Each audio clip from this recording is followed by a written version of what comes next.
This is Becky with Scott Leroy Marketing, and today I want to show you how you can create a transaction template in LoneWolf Transact.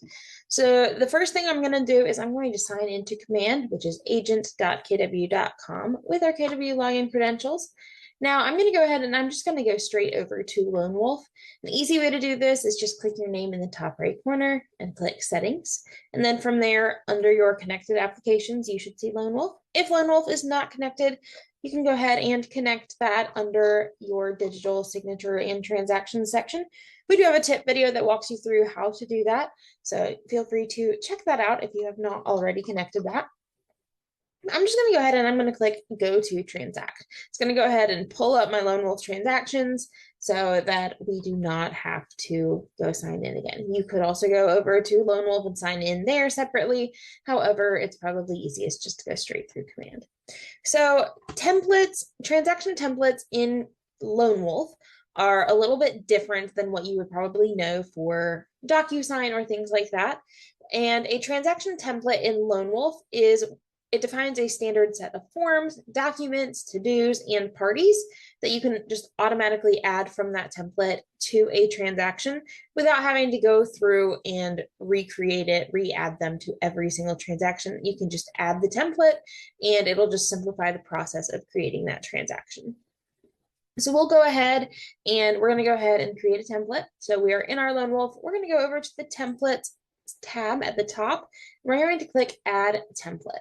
Now from here, you're going to name it. So we can go ahead and say, we'll go with the recommended residential listing as an example. Our ownership, we can set it personal, and then description. If you want to create a description, you can. I'm just going to bypass that and I'm going to click create.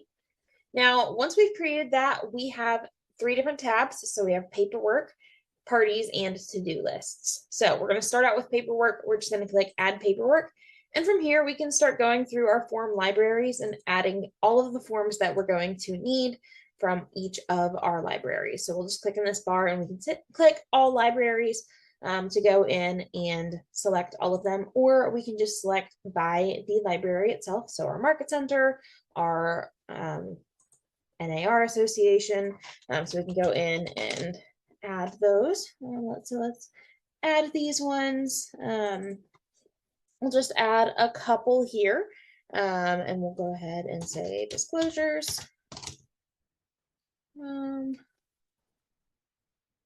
add that one, and we'll go and add that one. So we'll just add these 3. You can add more, add as many as you need. I'm just going to add those 3 as an example, but you can search by the name or you can scroll through the list either way. But we'll go ahead and we'll close that out here. Now we can add a new folder if we want to. So we can say, oops. We could add that in here and then we can just add paperwork. Again, we can keep adding the paperwork there if you wanted to.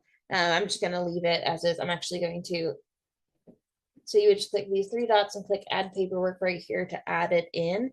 And then we can go in and do the same things. So we could also drag and drop them down into the correct fields. So if we want it in this folder, there we go. Now we're going to go over, we have our forms added. So next we can add parties to our transaction template as well. So for example, if we need to add, if we have an admin that we want to add every time, we can just click add party, search for a contact. If you already have them in your LoneWolf Transact contacts, you'll be able to search for them here. If not, you can just click create new and you can select their role. Maybe they're an admin. We can add their information. So we'll go ahead and start just filling this out. We can just fill this out with anything that we need and we'll go ahead and click save. And then we have our admin added as a party. We can add other parties as well. So we can add, we have a lawyer, we have a lending company we're using, home warranty company, listing agent, that would likely be ourselves in this case, since this is listing paperwork. So you can go in and you can add new contacts. I'm going to go ahead and cancel that one. Once you do create those, one thing I did forget to point out is when you go and create those contacts, when you fill this out, oh, didn't work on that one. So we'll go in, we'll say, we'll go with this one. So once you go to fill this out, you can click Save to Contacts here. And when you go in and save it, it's going to add them to your contacts so that you can add them in as a party later on as well. We'll go ahead and we'll go over, now that we have a transaction party added here, next we can add a to-do list. So we can go in and create that. So just click Add List. And then we can say, let's say demo for now. We can go ahead and create that. And then we can add to-dos in this list. So if we need to send listing agreement, we can add a due date, do on a specific date, do relative to a transaction date. So this is like our smart due dates in command. So we can go in and say due on whatever the transaction date is here. So we can go in and we'll just say no due date on that. We can set reminders and notes to it, and we'll go ahead and save it. And then we would be able to go through and just keep creating a to-do list. And then we would be able to apply this template that we have to any new transactions that we create in Transact. If you have any questions or if you run into any snags with any of this, please feel free to reach out to us via email. Our email is support@scottleroymarketing.com, and we are here to help out. Hope you have a great day.